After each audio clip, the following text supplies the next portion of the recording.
Okay, so good evening, everyone, once again. Thank you for joining us for this evening's Understanding Placement and First Year Foundations. My name is Eva Reyes, and I'm the Director of Parent and Family Relations.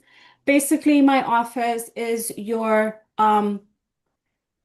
conduit to the university. So if you have any questions as you and your student are transitioning um, from high school to college, you could certainly reach out to the admissions counselors, but you could also reach out to me because I know that this is a critical point in your student's life as they are trying to, kind of like do that transition from high school to college, and things are very stressful. They're exciting, but they're stressful. But there's also a lot of things that you're unsure of. So I created this series to ensure that you kind of get to know the university culture, William Paterson's university culture. Um, and that you're acclimated with our processes. If you have any questions, that they're answered prior to you coming on campus for orientation, because then that would just make your experience during orientation and your students' experience a lot more meaningful and a lot more fun. So with that said, I do have a few ground rules to go over with you to ensure that session is runs as smooth as possible. Sorry, I'm just like trying to admit some people in at the same time. I can take care of So, that. okay, thank you. So everyone should be, Yeah, we can do that while you. thank you. So everyone should be on mute. This is just a way to make sure that we're just getting through the information so that we're able to answer all of your questions either via the QA box, which you could find either on more or other on the bottom of your screen, of the Zoom screen. The recording is in progress. That way, if there's something that you kind of like want to go back to, or if there's anyone that weren't able to join us this evening, they're able to watch the recording at your leisure. Um, and that way, maybe get more clarification on what you were listening to. Closed captioning is available for anyone that needs it. Again, all you need to hit is the more other button at the bottom of the screen, and then just select the closed captioning. And I want you to provide me your feedback. This will help me enhance future programming and also give you more sessions that will benefit you as your student transitions um, this summer to college. The feedback, I will send you a link once I get the recording all set, and I send it tomorrow, and the feedback form will be there. So with that said, I am going to have our presenters present themselves. Good evening. My name is Linda Refsland. I'm the Executive Director of Academic Success Services here at William Paterson. And my partner, I'm Salwa Zito. I'm the Director of First Year Foundations. So this is just our overview and the agenda that we'll be going over, and just going to get started. so we're going to present the process in the order that your student is going to engage in the process to make it make a little bit more sense. So once your student has decided to attend, deposited, one of the first things that you're going to get is essentially a next steps or a to-do package from admissions. You're also going to get some communications from our Office of Testing. All students who enter the institution, we review their materials, and we're looking to really get a feel for how your student should progress in mathematics and in reading intensive courses. So our goal is for all students to begin college with a strong foundation. And so depending on the student, some additional coursework might be helpful for them to have a really strong start. So the first thing that we're looking for when we're evaluating a student's materials is if we already have a student's SAT scores, ACT scores, dual enrollment course credit, or AP exam scores. We will take a look at those if we have them first to see if we can just exempt a student from either part of the process or the entire placement testing process. If your student did take an SAT exam, what you're looking for in their paperwork is if the either or, we will take one. They don't have to have scored this way on both parts. So if they earned a 570 or above on the math portion, or a 570 or above on the reading portion, then we will exempt the student from that portion of the placement process. Come here. The same is true for the ACT exams. In that case, the math score that we'd be looking for is 25 or above. And then on the reading side, we're looking for a combined English reading score of 43 or above. If your student has taken AP courses, we are looking for the AP exam score. So if they took the course, but they didn't complete the exam at the end of the course, then unfortunately we can't use just the course to exempt them. If they completed the exam as well, then we're looking for a 3 or better. It's scored from 1 to 5 in order to exempt the student in, again, either math. For reading, we're looking for, there's usually an AP psychology or an AP like English literature, coursework like that is what we're looking for. The final piece of materials that we'll look for is if a student completed dual enrollment courses while they were in high school at college. Again, we're looking for that college transcript, which is also how we're going to look at that course to bring some credit in for that student. We're essentially looking for an equivalent course, so mathematics, any college level mathematics course. On the reading side, again, things like psychology, history, English composition, English language. Those are the kinds of things that we're looking for. And we're going to go to the next slide. Can I go to the, there we go. So once we've gone through those materials, we are going to send an initial organizing letter to your student. It's going to go to their WP student email. It's going to go to your student's personal email that they provided to us when they were doing the admissions process. We also will typically send those materials to, if a parent or a family email was provided during the admissions process, we're going to send this letter to all of those addresses. It's going to give several key pieces of information. First is if they need to complete a placement exam, it's going to say that. And if they are exempted from anything, it's also going to say that as well. So it may say, here are the courses that you've been exempted from taking a placement exam for, and then these are the ones that we want you to go ahead and schedule a placement exam. It's also going to provide a registration link so that they can now connect with us, sign up for a foundation's placement exam for that meeting, reading or math, depending on what they need. We have a range of options for how students can complete that exam. They can do it both either in person or remote. They can split their exams. So let's say they need a math and a reading. They do not have to take both of them back to back. They can do like their math on Tuesday, their reading on Wednesday. Some students, really want to do their exams in person. They are welcome to come and do that with us. If you opt for a remote exam, then the things to sort of check off on your to-do list is to make sure that you have a computer. We do not recommend, our system does not work well on a phone. And certain kinds of tablets or Chromebooks can also be a little bit difficult for them to do the exam in the optimum experience. They're going to need a camera that's working on that computer and device, a microphone that works well, and also a strong internet connection because they are going to be taking the exam in a live experience. The exams, and this is very critical so that you get a feel of the timing, are untimed. So they don't have like a half an hour or an hour. So they can take as long as they need to, and we recommend that students do take their time. They can split the exams in different days. They cannot take the one subject in multiple sessions. So even though it's untimed, we're going to ask that when they start the exam, they're going to be finishing it in that same process. Next slide. So once students are working with us, there's a range of ways to get a hold of us. We include that in our documentation as well. However, the two best ways to get a hold of us during our regular office hours is either the coordinator, Zoltan Nagy, that is his email down below.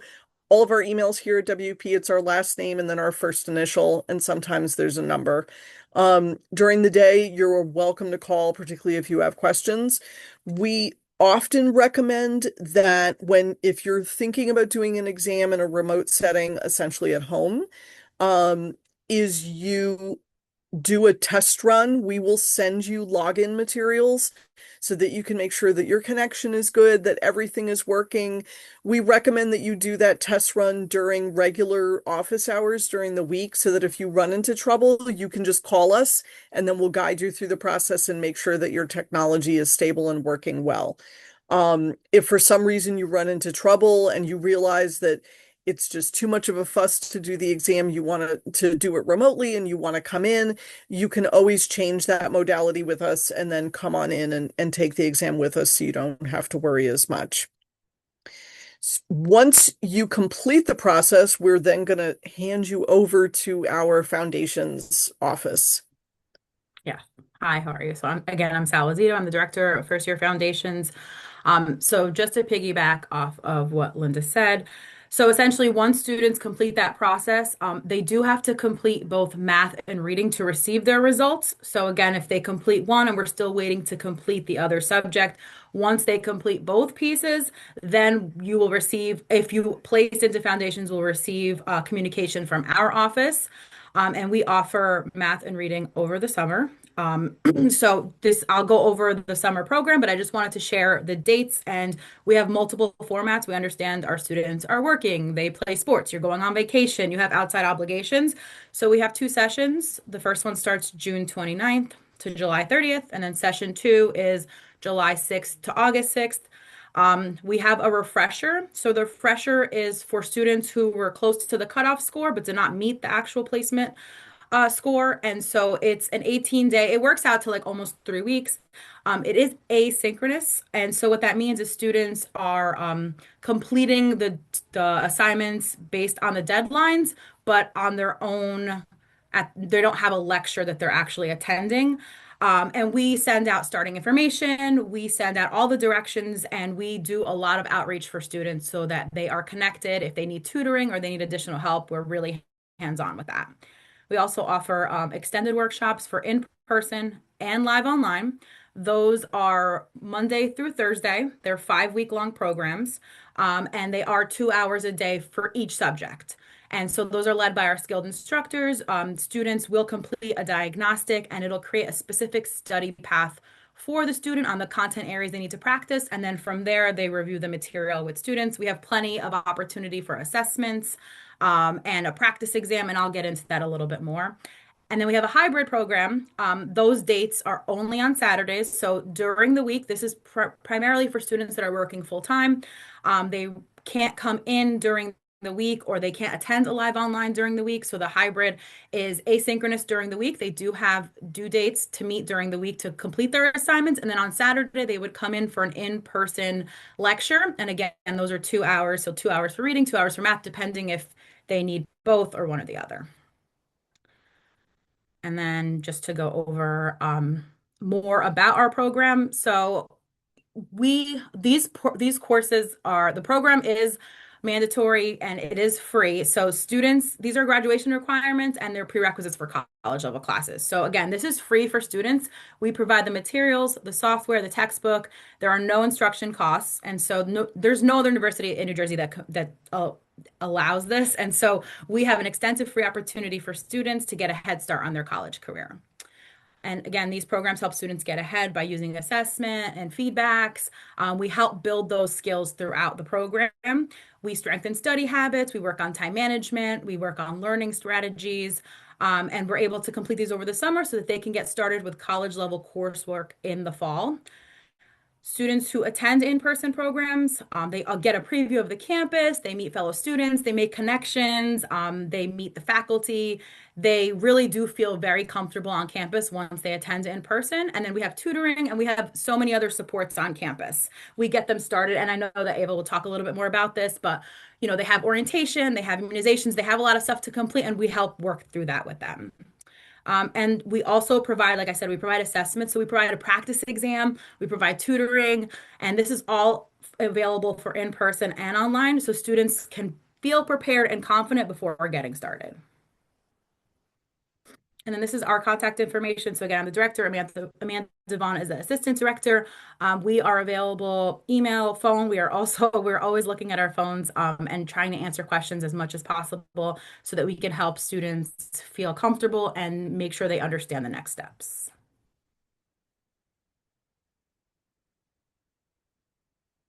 So once our students have completed their placement exams, another component of them moving forward in that summer process that's happening is being prepackaged for their fall schedule.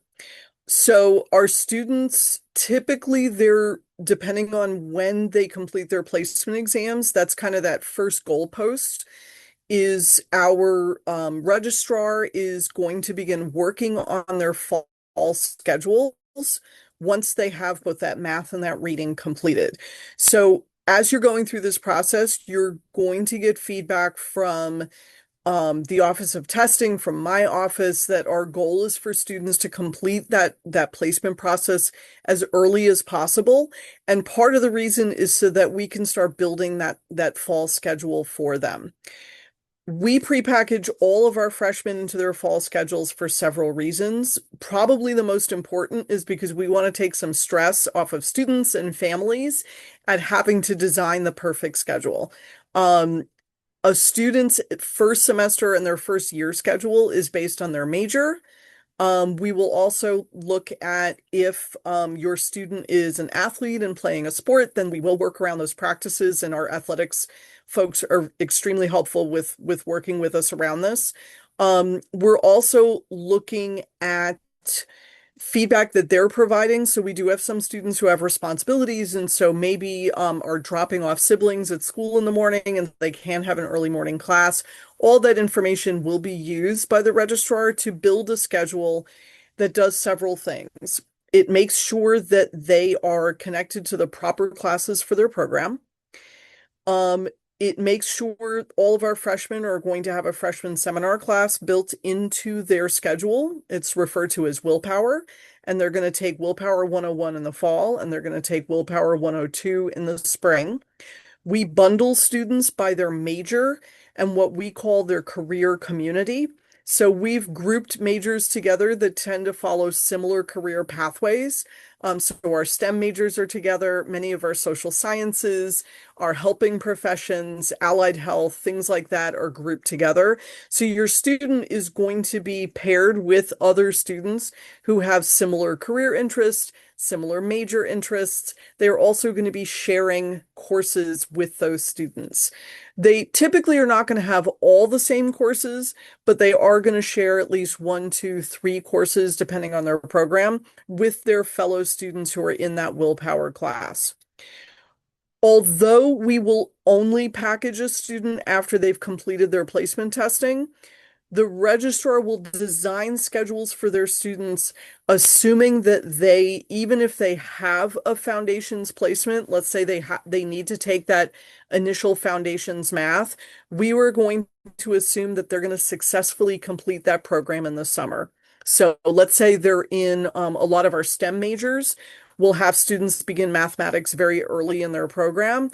That registrar is going to assume, okay, even though they placed into that foundations math, I'm still going to put them in college algebra for the fall because I'm sure that they're going to do that program and do really well.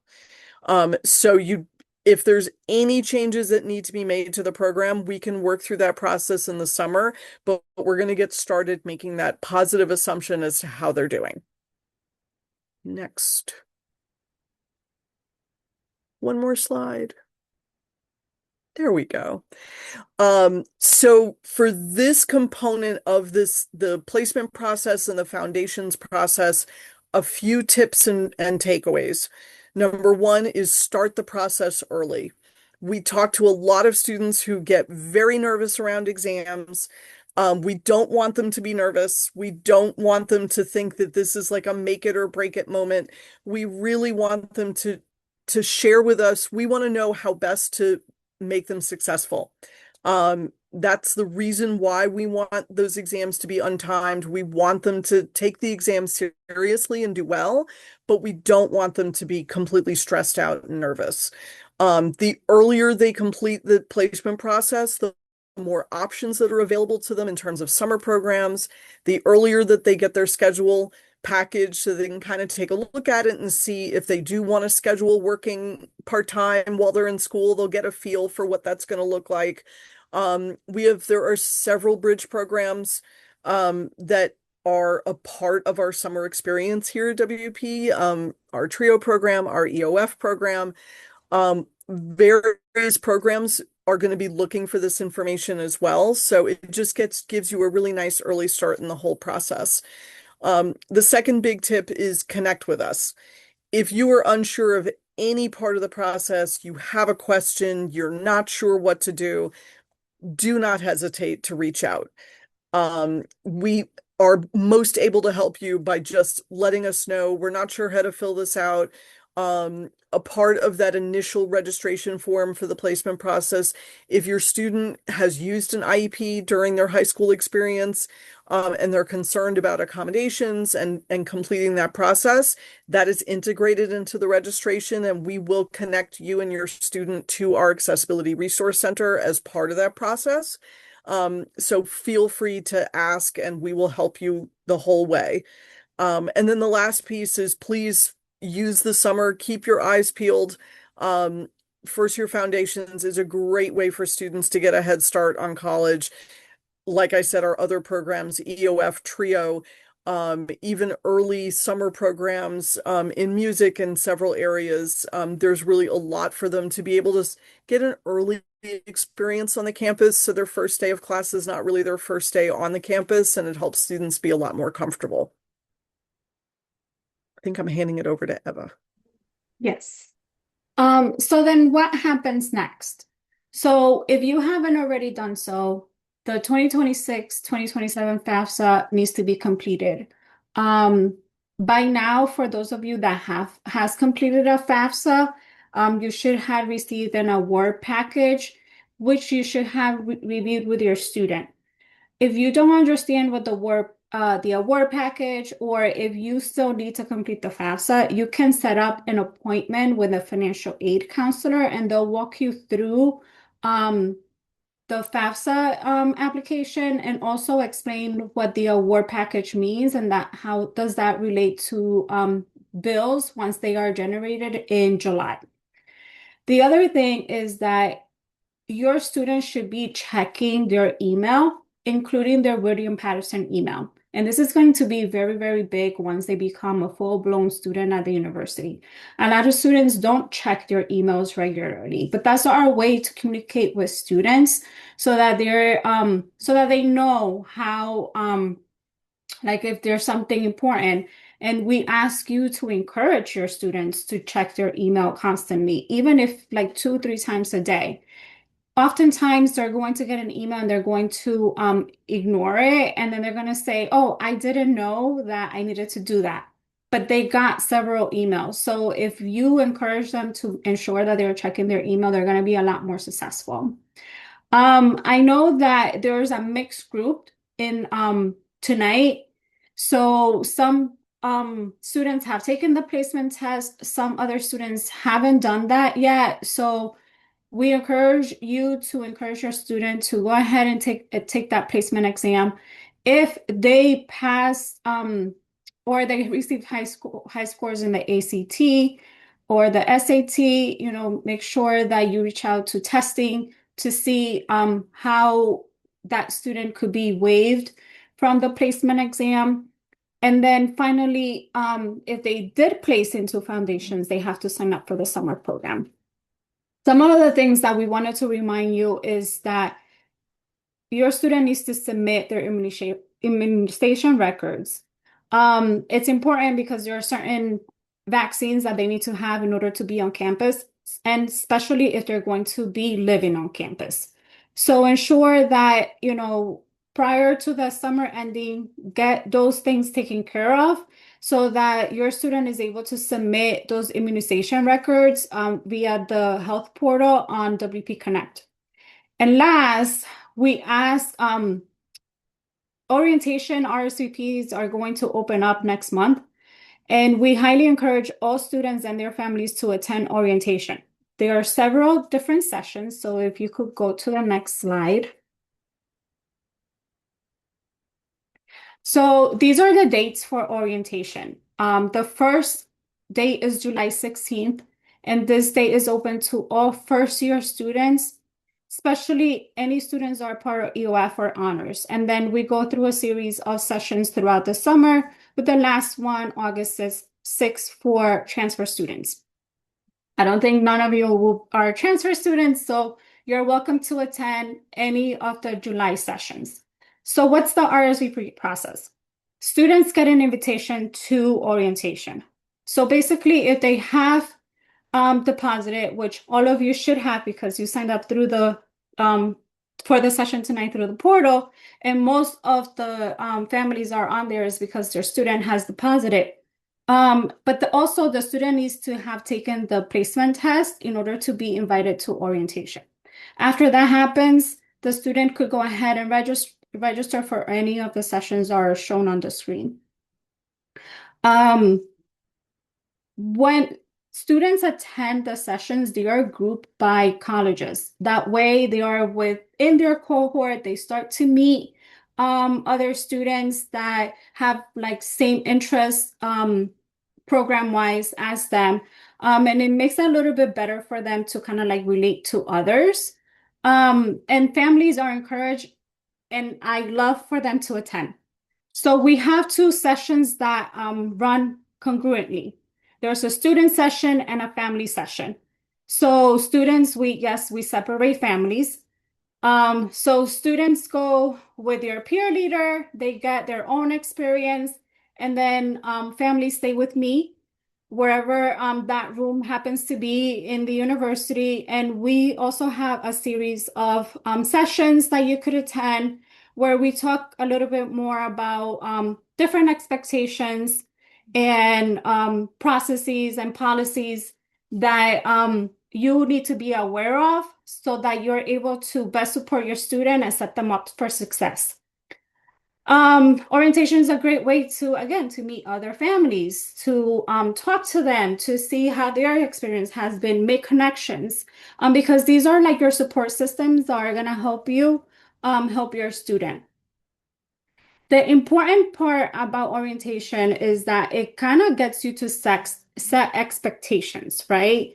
So once you go through the orientation process, you by that time you should be aware of most of the processes and get to sit down with your student and have a conversation as to what do you expect from them and what do they expect from you.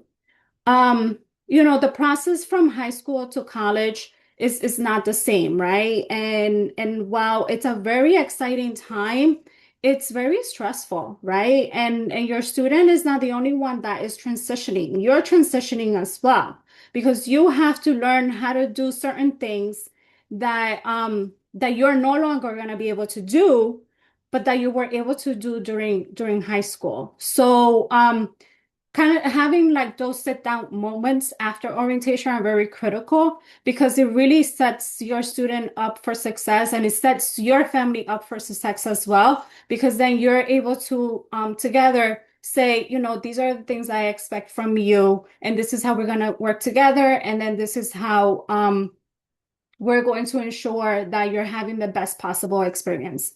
And then at the end, it's a time to have fun, right? Like it's kind of like a carnival style. Well, in the morning is very like, this is what you need to do, but then in the afternoon, it's a little bit more choose your own experience.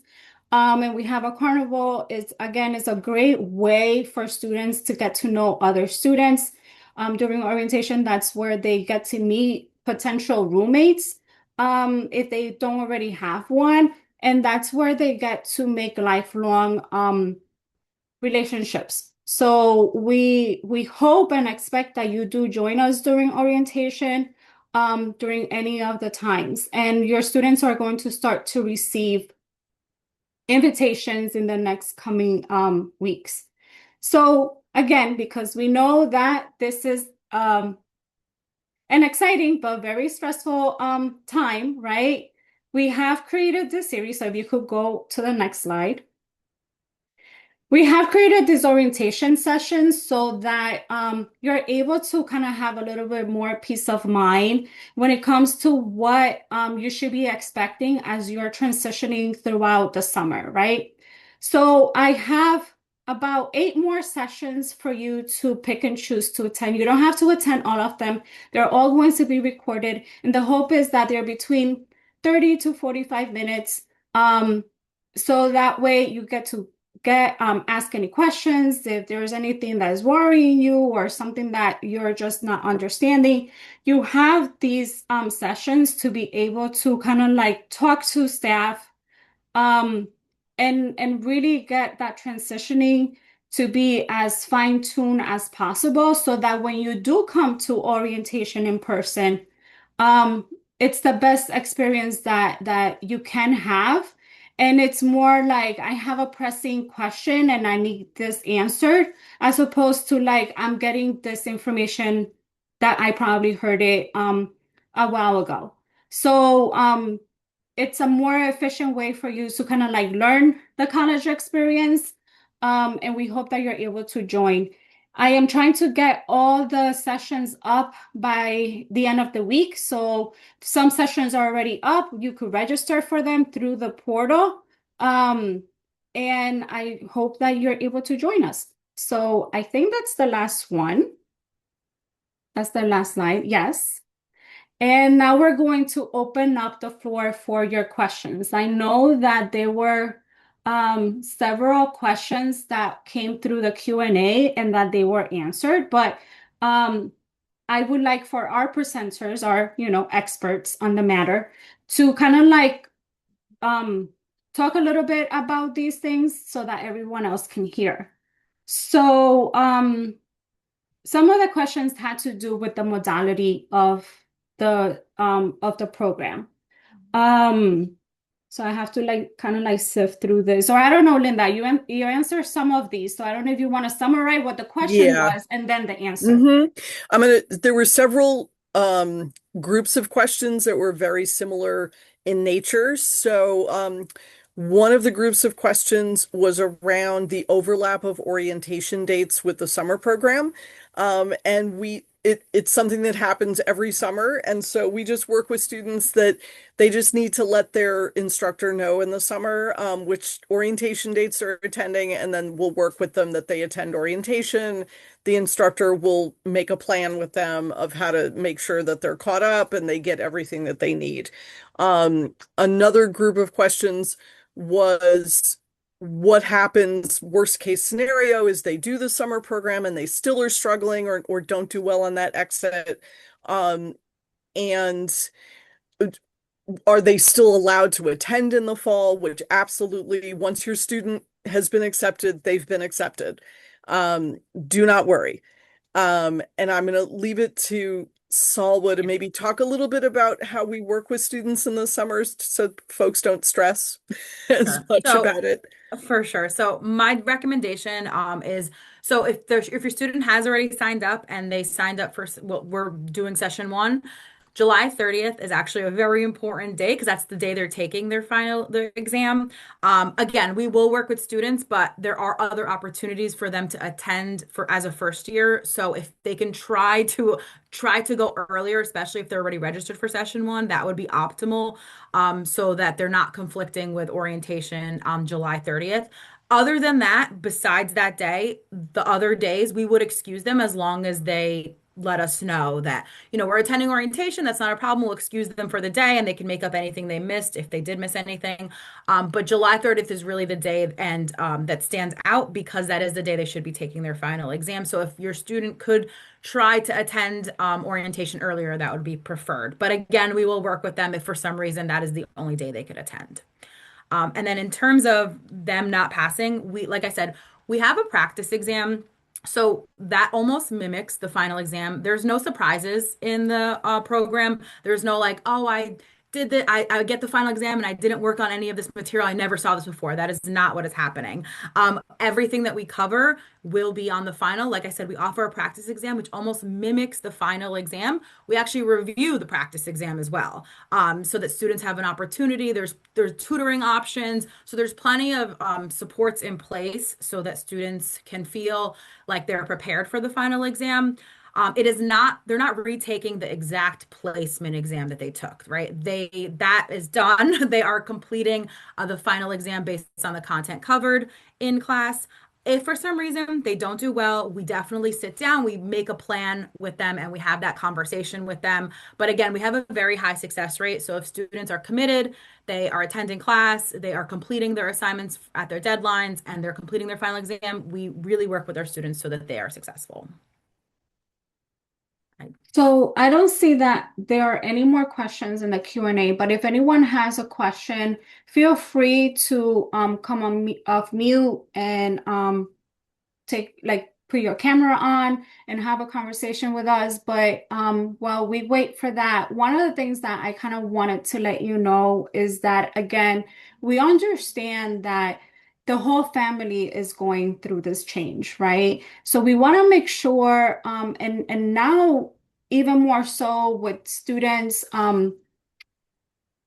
that they're going to become like autonomous, right? Like they don't have to share certain things with you. So I just want to make sure that you are aware of what your student is going through within their collegiate experience, so that again you're able to have these conversations with them and make sure that they are staying on track. Because like research finds, and I, with all my years of experience, and I'm pretty sure Salwa and Linda could attest to this, when we have a support system, right, that really just cares about that student experience and how they're doing both academically and personally, right, and including socially and mentally, the students are going to be more successful. So if we have your buy-in to ensure that you're committed to knowing how this whole process works, then I could confidently say that 90% of the people that are here, their students are gonna know what's happening. So again, that's why we created this series, so that we could set you up to make sure that your student is staying on track and being successful. So there's more questions. Well, so I feel like I'm starting in the fall. You ladies are amazing, but you guys are amazing because you guys are the ones here, and I'm pretty sure that your students are going to be in good shape as we get started on this journey together. So you're unmuted, Salwa. I mean, you're muted. I'm so sorry. I see that Linda answered it, but I just wanted to talk about, so if students do the live online, it does follow the Monday through Thursday 2 hours for each subject, and the Zoom is the instruction. So if they live too far away, if your student is dorming, because we don't offer housing and they can't, they don't have a ride, they don't have transportation, we definitely recommend the live online, and we'll work through that with you. So you can always reach out to me or Amanda, and we will talk about all your options. Don't worry about any of that. We are happy to work with you and your students to make sure that they can participate. So there is one question. You said that the registrar will make a schedule. When does this typically happen? My son is taking AP and doing enrollment courses now. So we're going to answer this one now. Mm-hmm. So I'm going to give what we recommend that you do. So first is make sure when you're getting registration, emails from our Office of Testing about, math exams, reading exams, etc. Let them know what AP exams or dual enrollment courses you're doing so that we can let you know um, if that's going to count, so long as your student does well on those, if that will exempt them. So, for example, let's say your student is doing like AP psychology and doing a dual enrollment course in sociology, they're still going to need to do a math component. So, number one is respond to us so we can plan with you. Um, so option number one is you wait until there's those scores come in to finish your placement process. Typically, AP scores, if they're doing their exams in June, this may delay things so that your student is not going to be doing a placement or getting their schedule until later in June, maybe July. Option number two is still let us know that you're expecting those scores, but complete, number one, definitely complete a placement exam. The example I usually give is math. That if we've already said, no, none of those courses or APs is going to slot in there, take that exam definitely so that we can just kind of get that off your schedule. You have the option to take the placement even if you potentially are going to be exempt if you want to get that scheduled, prepackaged earlier than waiting for the score. You don't have to. That is an option. Yeah, I just want to piggyback off that too. We always recommend some students are waiting on dual enrollment grades. They're waiting on maybe they want to retake their SATs. Maybe they're waiting on certain things or their SAT, they haven't taken it yet. We always say that if you try to take your placement exam again, if any of those things come through and they waive you, then we'll waive you and you're exempt from that. If you're waiting on those things and you have taken your placement exam or your SAT scores don't exempt you, we always say, like, we'll send you your placement information. We always recommend signing up for summer, securing your spot for what works best for you in terms of the date and times and format. If once those scores or grades come in, we'll just remove you and you'll be exempt and we'll clear you from that. So that way you're already prepared and then you're just ahead of the game at that point.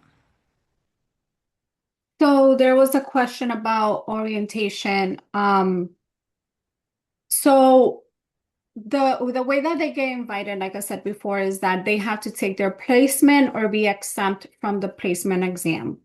So even if your student does wait a little bit to kind of like register for the exam, um, we send invitations on a weekly basis.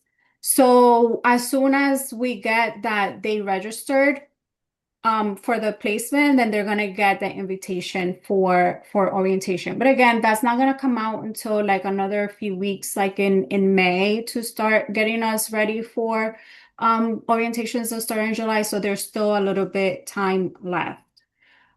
There's also a question about students and campus safety for orientation. We're actually going to have that in person during orientation. There's going to be a session about that. So again, it's important to join us during in-person orientation because we can't fit everything all in like as much as we want in Zoom. We also do want you to have the in-campus experience. And school starts. So there's two start dates, just so that you're aware. So all first year students have a welcome day. That day is on August 25th. So there are no classes scheduled during that day. However, they do meet with their willpower instructor and their classmates. So they have a mini session, but basically it's a day for them to feel welcome by the university. We all go out and we cheer them on. It's a beautiful experience. Highly recommend for your student to attend. And then they get to meet other students that they're going to be going through their journey together. And then the official day of classes where they're going to have to attend classes is the very next day. So August 26th. And then moving is going to be that weekend before. So for moving, we're going to have a virtual session for that, and we're going to go over that process. But just so that you are aware, if your student paid their housing deposit and they're all set, they completed their housing application and they completed their interest form where it like matches them with another student. And let's say that they picked a student already to be their roommate, the other student has to complete the same process. If the student does not, if both students haven't done it, it's going to delay the process. So it's important that your student talks to the other person to make sure that they have done the process. Once that happens, then Residence Life will begin to communicate with residential students to let them know when they could pick their moving date and slot, because we have to make sure that everyone is moving at different times because not everyone can move in at the same time. But again, Residence Life does that. So we answered this one. So go ahead. I was going to say, there's a question about AP exams and dual enrollment and their regular fall schedule for classes. So our registrar, what they're going to do an initial fall schedule that is likely going to include prerequisite courses, what they are going to be looking for in order to pull those classes out of the schedule is a college transcript. So if your son or daughter either if they completed dual enrollment courses already or they're doing them now, what we need, and this is something that you will have to request of the college. So let's say your high school is working with PCC or Bergen.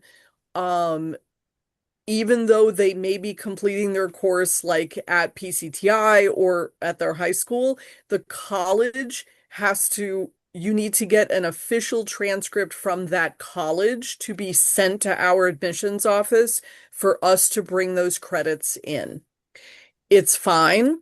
Once we get those transcripts, the registrar sees, oh, look, they've already done English 1. Okay, great. Let's pull English 1 out and we will give them English 2.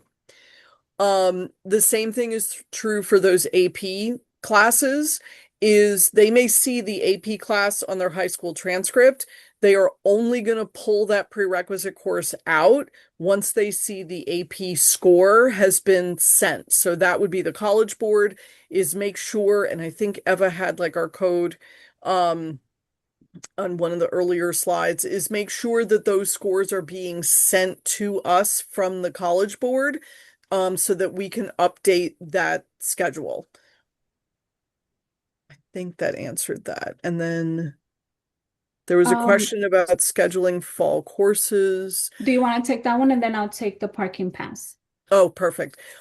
So our students and our families don't need to schedule their own fall classes. We're taking care of that for you, so it's one less thing you have to worry about. Typically, students will review their schedule at orientation.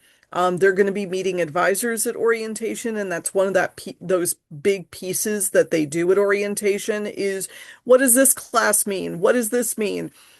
I took an AP for this. I think it has to get changed.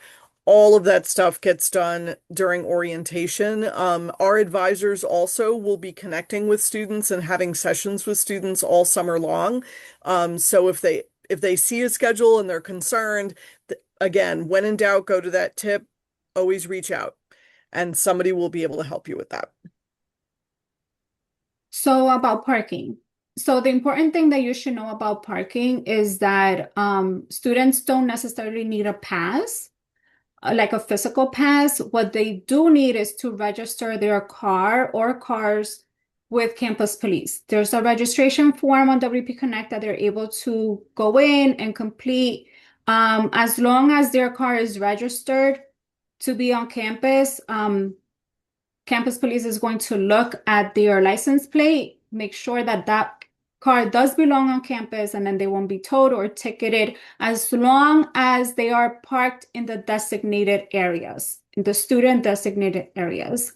Any faculty staff areas, they require like a for us to tap our like our ID, and then the gate opens. So then a student can't park in there. In the instance where the gate is open, but it specifically says there's a faculty and staff area and a student is parked there, the likelihood of them getting towed is very high, especially if they park in someone else's designated area or handicap, and they're not supposed to be parked there.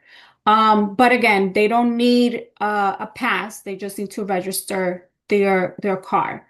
The other thing is that there's plenty of parking on campus. However, we do have a garage. If a student wants to park in the garage, which is via entry 1, I believe is lot 2, but don't quote me too much on that, please. It's been a long week already, and it's only Wednesday. The garage does have a cost. So if your student wants to park there, I believe that the year is like $235, but they're able to park all year long. And then half a year, like a semester is 115. But again, we have a lot of parking on campus, so they don't necessarily have to purchase the parking garage. They park in the student designated areas. The question is, where do students who are living in the residence dorms park their cars? They park in the student lot. So they will have to walk to their residence halls because those have gates that open and close, and only authorized personnel is able to get through those gates, but then they have to park either in the parking garage if they purchase the parking garage, or in the student designated areas. So lot 4, 5, 6. I did want to say that WP Connect, when you log in, a lot of the information is in there for you. During the summer program, we also go through WP Connect, we go through Blackboard, we go through a lot of the systems that students are going to be using in the fall. So if you're unsure on how to, like, the parking pass, the immunizations, we do talk a lot about that during the summer program and help students get situated with that as well. And we will be having the residence live session. So please, if you're able to join us for that session, and we'll be able to answer all those housing specific questions, as well as like meal plans, hospitality, and things like that, which includes like parking and all that. If you're unable to attend, because I believe that session is during June, and a lot of you are probably going to be going through graduations and things like that. We do understand that the session is going to be recorded, so please register for the session and you'll get the recording. Transferring the move-in date. I do want to say too, if your student is an athlete that starts in the summer, like a football player or something along those lines, again, we work with our coaches, and the coaches actually prioritize the summer program. So if there's any questions about practices or coordinating that, again, academics come first. And so we will work with the coach if there's any questions about that. And athletes do move in a little before everyone else because they have training that they have to do. Just answering that. And then we'll take this one last question, and we're going to stop it right there because I want to be cognizant of everyone's time. I know it's dinner time and things like that. But again, the recording is going to be sent to all of you, hopefully before the end of the week. So Linda's typing, but I don't know if she wants to do it live. Yeah, no, I was going to leave it to Salwa. Yeah. So essentially, again, I was explaining, and I'm not sure how much you heard, but we work with our students. We have practice exams and tutoring and a lot of extra initiatives so that students can be successful. The practice exam mimics the final exam. So they'll take a practice exam that we'll review. In the case that a student doesn't do well, if they're in session 1, we can give them more time by extending them into session 2. If for some reason they're still struggling, we have a conversation, we make a plan of action about potentially offering it to them in the fall if that's the case, because they may need more time. So.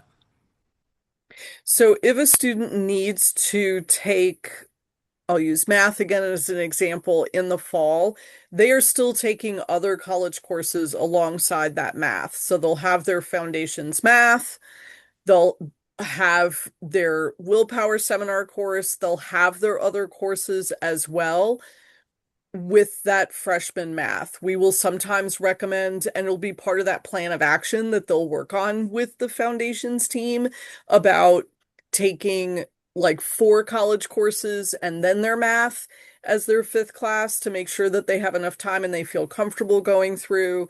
The one thing that we encourage students and families in the summer, and Salwa's team does this for lots of students, is many of them are just, they're really nervous about taking exams. Um, and we don't tell them this. Salwa is kind of giving you insider information, is we really do prep them that by the time they see that final exit exam, they've already taken multiple exams that look like it. They're not the same questions, but our goal is when they see that final exam in either reading or math, they're like, oh, this is just like all the other exams that Frank, my teacher, gave me. And so our goal is to not make it this very scary, like, oh my goodness, this is a final. It's, oh, I've been doing math all summer and I'm really good at it now. And I'm just going to take this test and I'm going to be okay. So do not stress. Yeah. And if you have any questions or want a sidebar, or you can always email me or give me a call. I'm happy to go through it in detail and actually speak specifically about your student with you. And that's a great segue for me to leave you with my last thoughts, right? So don't think that you're doing this alone, right? There is a big group support that is here to help you, to guide you, and especially to help your student. Even if maybe we don't know something, we're gonna find someone that knows the answer and we're gonna connect you to the right person. So don't ever feel like you're gonna ask a stupid question, because there's no stupid questions. If I think it's worse if you don't ask the question, right? So just don't hesitate to reach out to us. That's why we're here. That's why I created this series, to ensure that your onboarding process is as smooth as possible and that you have all the tools and resources that you need in order to ensure that both you and your student are successful during this journey. So with that said, thank you so much for joining us tonight. I do hope that you're able to join us at the other sessions. The one coming up next it's teaching you how to navigate the William Paterson Family Portal so that you could get the most out of that experience. And then the session after that, I'm really excited about. It's if you ever heard about the book What to Expect When You're Expecting, that session is drafted with that in mind, right? Because, what do we know, right? Like, although I read that book when I was expecting, like everything was different, right? So I'm pretty sure everything is different when it comes to the college experience, and we just want to make sure that you have everything that you need as your student is transitioning to being a college student. So once again, thank you so much for joining us this evening, and see you next time.